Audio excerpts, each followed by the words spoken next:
अस्सलामुअलैकुम। Welcome to creative maths. My name is Swara Khan. आज हम स्टार्ट करेंगे क्लास 10 की मैथमेटिक्स की बुक का यूनिट नंबर 20 की exercise number 20.7। Question number 1, solve the following system of equations. Number 1, 2x minus y equals to 3 and x square plus y square equals to 2। Solution. Then सवाल आप copy कर लीजिए। यहाँ आपके पास दो इक्वेशंस गिवन है। इस एक्सरसाइज में हमें करना ये है कि आपके पास सिस्टम ऑफ इक्वेशंस गिवन है, यानी इक्वेशंस का सिस्टम गिवन है, इक्वेशन का एक निज़ाम मौजूद है जिसको हल करने के बाद, जिसे सॉल्व करने के बाद आपने जितने भी वेरिएबल्स हैं उनकी वैल्यूज़ को मालूम करना है और उसका सोल्यूशन सेट बनाना है। सो इस एक्सरसाइज में हम डिफरेंट मेथड्स को यूज़ करते हुए सोल्यूशन सेट बनाएंगे और वेरिएबल्स की वैल्यूज़ को फाइंड आउट करेंगे। तो आपके पास यहाँ पे एक से ज़्यादा इक्वेशंस गिवन होंगी। और मिसाल के तौर पे यहाँ जैसे दो आपके पास इक्वेशंस गिवन है। फर्स्ट इक्वेशन को इक्वेशन 1 का नाम दे देंगे, इक्वेशन नंबर 1 का नाम दे देंगे, दूसरी इक्वेशन को इक्वेशन नंबर 2 का नाम देंगे। देन इसके बाद आप अप्लाई करोगे नाउ इक्वेशन 1 इम्प्लाइज करके यहाँ से आपने एक तीसरी इक्वेशन बनानी है जो कि किसी की वैल्यू होनी चाहिए, किसी भी एक वेरिएबल की। फॉर एग्जाम्पल वाई यहाँ पे क्या है आपके पास, माइनस का वाई अगर हम इक्वल के बाहर ले जाते हैं तो ये प्लस का वाई हो जाएगा। Then y equals to 2x minus 3, ये हो जाएगी इक्वेशन नंबर 3। फिर आप कर दीजिए put the value of y in equation 2। 1 को इम्प्लाइज किया, इक्वेशन 3 बनाई, फिर 2 के अंदर इक्वेशन 3 को पुट कर दिया, यानी कि y की वैल्यू y की जगह पे इक्वेशन नंबर 3 2x माइनस 3 को पुट कर देंगे। यहाँ पे जब हमने पुट किया तो आपके पास यहाँ पे फॉर्मूला बन गया x square plus bracket 2x plus minus 3 whole square equals to 2। a minus B का होल स्क्वायर यहाँ पे अप्लाई कर देंगे। अप्लाई करने के बाद इसको कैलकुलेट करते हैं। कैलकुलेट करने के बाद ये हो जाएगा x square plus bracket 4x square minus 12x plus 9 equals to 2। Then आपने इसको मज़ीद सॉल्व करना है। X square plus 4x brackets को खोल देंगे, minus 12x plus 9 equals to 2। ये प्लस का 2 है, यहाँ के माइनस का 2 हो जाएगा। तो ये x square 4x square 1x square 5x square minus 12x square, 9 में से 2 को माइनस करेंगे तो ये बन जाएगा 7 इज इक्वल्स टू 0। अब ये बन गई है आपके पास क्वाड्रेटिक इक्वेशन। क्वाड्रेटिक इक्वेशन के ऊपर आप क्वाड्रेटिक फार्मूला भी अप्लाई कर सकते हैं और मिडिल टर्म ब्रिक मेथड से इनकी वैल्यूज़ को फाइंड कर सकते हैं। यहाँ पे हमने middle term brick method apply किया। अप्लाई करने के बाद आपके पास ये दो फैक्टर बन जाएंगे। दोनों फैक्टर में से आपने x की वैल्यू को फाइंड कर लिया, x equals to 1 and x equals to 7/5। Then इसके बाद आपने क्या करना है, सॉल्यूशन सेट में हमारे पास x और y की वैल्यूज़ मौजूद होनी चाहिए। यहाँ पे हमारे पास x की दो वैल्यूज़ आई हैं। अब इन दोनों वैल्यूज़ को 1 बाय 1 इक्वेशन नंबर 3 में पुट करेंगे। Put the value of x in equation number 3। y equals to 2x minus 3, ये इक्वेशन नंबर 3 है। आप इस तरीके से कॉलम बना लीजिए, अदरवाइज़ आपने अगर डायरेक्ट करना है तो डायरेक्ट भी काम कर सकते हैं। वैन x इक्वल्स टू 1, अगर हम x को 1 पुट करते हैं यहाँ पर तो y की जो वैल्यू है वो आती है -1। y इक्वल्स टू 2, x की जगह 1 पुट किया, -3, 2 1 2 -3, 3 में से 2 को माइनस किया, माइनस का 1। देन x की सेकेंड वैल्यू को अगर हम पुट करते हैं वैन x इक्वल्स टू 7/5, जब इसकी कैलकुलेशन करेंगे तो आपके पास आंसर आ जाएगा y equals to -1/5। Then last में आपने इसका सोल्यूशन सेट बनाना है। The solution set is curly bracket फिर स्मॉल ब्रैकेट। अब स्मॉल ब्रैकेट में आपने सोल्यूशन सेट हमेशा आप इस तरीके से लिखते हैं कि जो पहला आपके पास जो भी वैल्यू होती है वो x होती है और सेकंड कॉमा आता है, फिर y की वैल्यू आती है। अब अगेन आपने x की वैल्यू को पहले पुट करना है, देन उसके बाद y की वैल्यू को रखना है। तो यहाँ पे x की वैल्यू हमने 1 पुट की तो आंसर आपके पास -1 आया y का, और सेकंड में आपने x की वैल्यू 7/5 पुट की तो आंसर -1/5 आ गया। ये हो गया पार्ट नंबर 1 का answer. Part number 2, 2x plus y equals to 4 and x square minus 2x plus y square equals to 0। Again हमने सोल्यूशन के बाद दोनों इक्वेशंस को नाम दे देना है। पहली को पहली का नाम देंगे, दूसरी को इक्वेशन नंबर 2 का नाम दे देंगे। यहाँ पे अब इक्वेशन की पहचान भी आपको आनी चाहिए। जहाँ पर वेरिएबल की पावर 1 होती है, जो तमाम वेरिएबल्स की पावर 1 होती है तो वो लीनियर इक्वेशन कहलाती है, और जहाँ सबसे बड़ी पावर, जो भी सबसे बड़ी पावर होगी वही उसकी पहचान होती है कि वो कौन सी इक्वेशन है। यहाँ वेरिएबल की पावर 1 थी तो ये लीनियर इक्वेशन है। यहाँ आपके पास वेरिएबल की पावर 2 है, सबसे बड़ी पावर 2 है, तो इट मीन्स ये क्वाड्रेटिक इक्वेशन है। एक लीनियर इक्वेशन है और एक क्वाड्रेटिक इक्वेशन है। अब इन दोनों को सॉल्व करते हुए हमें एक्स और वाई की वैल्यू को फाइंड करना है। तो इस पर आप कोई भी मेथड अप्लाई कर सकते हैं, substitution method, cross multiplication method multiplication method, coefficient method, cross multiplication, कोई भी आप मेथड अप्लाई करके इनकी वैल्यूज़ को फाइंड आउट करना है। तो यहाँ हमने किया है फ्रॉम इक्वेशन वन हमने ली, वहाँ से आपने y की वैल्यू, देखिए y यहाँ पे वेरिएबल बिल्कुल अकेला है, उसके साथ कोई कोफिशिएंट मौजूद नहीं है, तो हम उसे आसानी से सेपरेट कर सकते हैं।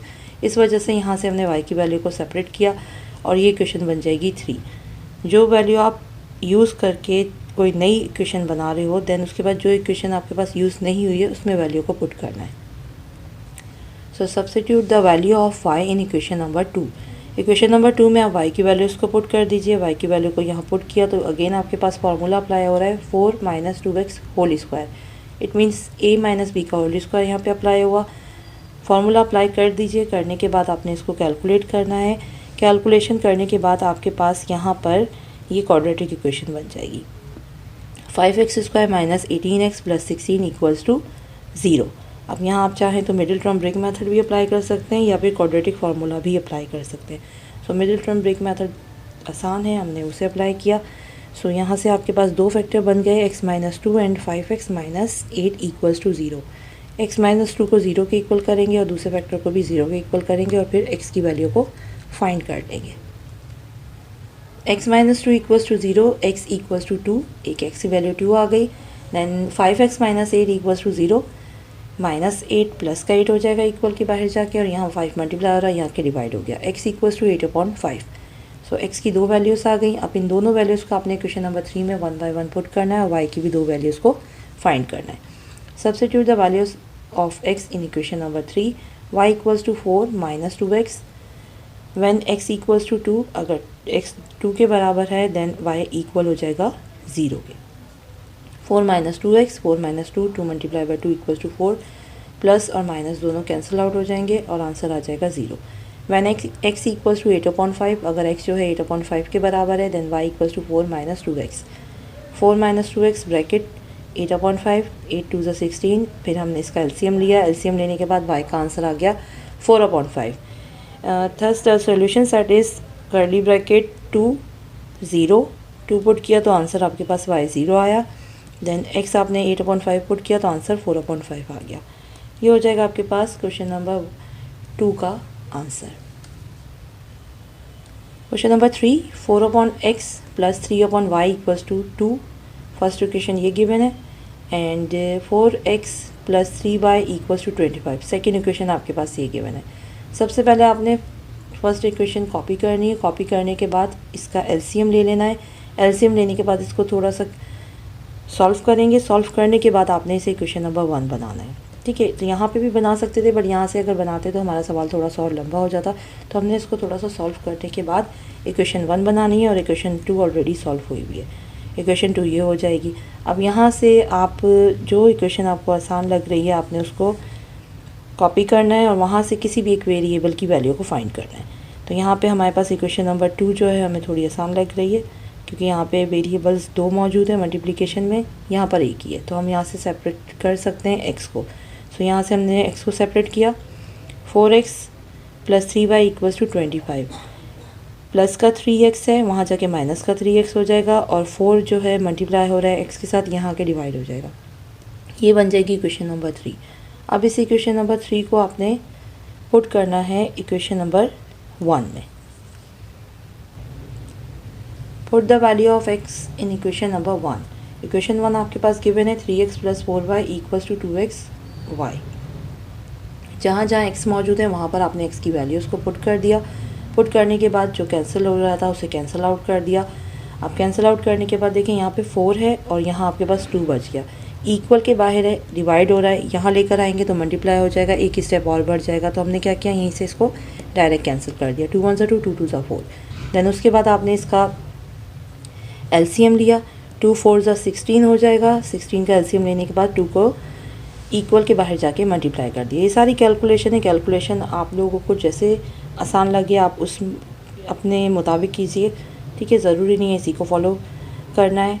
आंसर बिल्कुल सेम आएगा, कैलकुलेशन आप अपने तरीके से कीजिए। ठीक है, तो हमने इसको कैलकुलेट कर लिया। कैलकुलेट करने के बाद आपके पास ये क्वाड्रेटिक इक्वेशन बन जाएगी, जो कि बनेगी 6y² - 43y + 75 = 0। जब क्वाड्रेटिक इक्वेशन बन जाए तो आपने इसको मिडिल टर्म को ब्रेक करना है। अगर मिडिल टर्म ब्रेक हो रही है तो कर देंगे, अदरवाइज़ इस पर क्वाड्रेटिक फार्मूला अप्लाई हो जाएगा। दोनों तरीक़ों से आप मालूम कर सकते हैं। 43 को 6 को मल्टीप्लाई करेंगे 75 से तो आंसर आता है 450। ठीक है, तो यहाँ पे मैंने आपको दो मेथड अप्लाई करके दो तरीक़ों से इसके फैक्टर बनाना सिखाए हैं, एक 2 के टेबल से और एक 25 के। एक डायरेक्ट हो रहा है और एक 2 के टेबल से, छोटे टेबल से किया। ठीक है, जितना बड़ा नंबर होगा कोशिश करें कि उतने बड़े नंबर से करें ताकि आंसर जल्दी आ जाए। तो यहाँ पे अगर हम 25 के टेबल से करते हैं, जैसे 6 × 75 = 450 होता है, तो हमें अब 450 ऐसे दो नंबर्स चाहिए। तो 25 को हमने मल्टीप्लाई किया 18 से, तो आंसर आता है 450 और दोनों को प्लस कर देंगे तो आंसर आ जाएगा 43। ये डायरेक्ट हो जाएगा। अगर 2 के टेबल से करेंगे तो 2 के टेबल को आपने कंप्लीट इसके फैक्टर बनाने, 2, 3 देन 5। फिर 2 और 3 इन दोनों तीनों फैक्टर्स को एक साथ मल्टीप्लाई करेंगे तो 18 आंसर आएगा, और 25 को एक साथ मल्टीप्लाई करेंगे तो 5 को मल्टीप्लाई करेंगे तो 25 आएगा। फिर जाके ये दोनों फैक्टर सेम बन जाएंगे। तो आपकी मर्ज़ी, आप इन दोनों में से कुछ भी अप्लाई कर सकते हैं। Then middle term break method apply करने के बाद आपने इसके फैक्टर बना लिए। एक फैक्टर बना y - 3 = 0 और दूसरा फैक्टर बन जाएगा 6y - 25 = 0। यहाँ से y की वैल्यू आ जाएगी 3 और यहाँ से y की वैल्यू आ जाएगी 25/6। ठीक है, यहाँ से तो हमने y की वैल्यूज़ फाइंड आउट कर ली। अब हमें मालूम करनी है x की वैल्यू, क्योंकि क्वेश्चन नंबर 3 में हमारे पास x की वैल्यू नहीं आई थी, हमने वहाँ से x की इक्वेशन बनाई थी। तो अब इन दोनों वैल्यूज़ को इक्वेशन नंबर 3 में पुट करके x की वैल्यू मालूम कर लेते हैं।